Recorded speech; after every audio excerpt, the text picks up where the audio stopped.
And this is from Brant. And Brant says, I'm curious your thoughts on joint care. I'm 41, have the knees of someone twice my age. ACL and MCL repair, full of arthritis. Any maintenance tips for the long haul? That's a great question. And what do you think? Man, it's so... I mean, I know it's a tough one. There have been studies, and some of these studies have shown, like, so say somebody is like a runner, avid runner. Now, there's a spectrum to this. Like, you don't want to be like running triathlons and marathons every weekend, but they showed somebody like that was an avid runner had actually healthier meniscus, had good meniscus, good cartilage, as opposed to like somebody that was just sedentary. Okay, yeah, right. So because of like a lot of times the compression, stimulus, things like that. That can help with like fluid and help with like health in the tissue.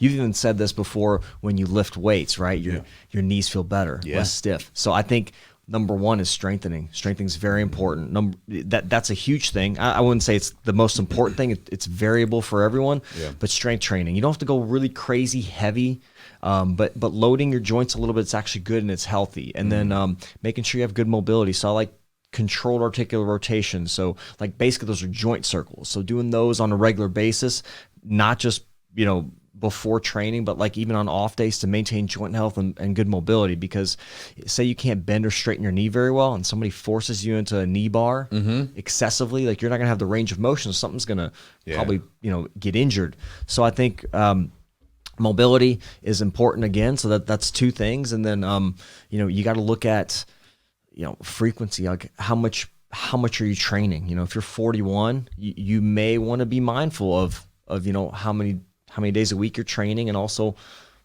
like you said, tapping is very important, right? If somebody's got you in a knee bar or something, you feel like you can eat it, but sometimes maybe you do that enough times, you're going to cause some damage.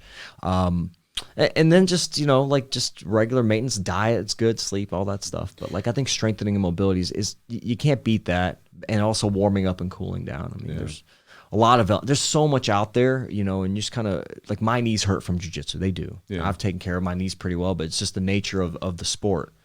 Yeah, nature getting old too. Yeah, and you're getting older. I've been at it for like 13, 14 years. So one thing I would say is because it can be overwhelming, all the different stuff out there for your, like what you should do. Just start by adding like little bits in. Like start with like a little stretching, like after class or at the end of the night. Add in some squats or something like that every now and then. It doesn't have to be heavy. I really I feel a big difference. And again, Eugene kind of mentioned this from lifting and focusing on less weight and more controlled movement and range of motion. So really focusing on like getting to a proper squat and taking my time with the movement. That's felt a lot better on my knees than just trying to lift as heavy as possible. And one other thing, just as sort of as a side note, when you're training jiu-jitsu, this is something that I think everybody should be mindful of. If you're rolling one day and let's say you feel like a pinch in your knee or your shoulder, just a little something, it's like something feels off. We've all had that feeling, ooh, what was that? Yep. Just stop training. Wait a little bit, because a lot of time there's been times where I had to pinch and then all of a sudden I was like, screw it. I got to tough through this. I need to, no pain, no gain. That's the motto that I grew up with as a kid, right? No pain, no gain. It's wrong, right? So like when you have pain, back off a little bit and then you can figure out whether it's pain you can work through or if it's pain you need to respect and back off of. Because I've had, been able to avoid a lot of other injuries sometimes because I believe this, that when I feel that pinch or whatever it might be, I'm able to back off. So combine those things in there and hopefully that's helpful to you, Brant. And Brant, send me a message on Instagram, the Jiu-Jitsu Podcast Instagram, and I'll get you a course. You can we can talk, see which one maybe you want. There's a hip course, there's a warm-up course. I just had a cool-down course. I just finished it up. It's not out yet, but I can maybe send that over to you as well. If you want to, Brant, try to get one of those cool down courses or something. Because again, you could add that into the mix for your recovery, which is going to be important for you to not keep getting injured and feel. Because the stuff that we did, like when we were doing those joint mobility. Oh my God, it was great. Like we did that at the last jiu-jitsu camp last year, and I remember everybody was like, "Oh my God, I feel amazing." Whatever. So tell Eugene to send you that because that's good.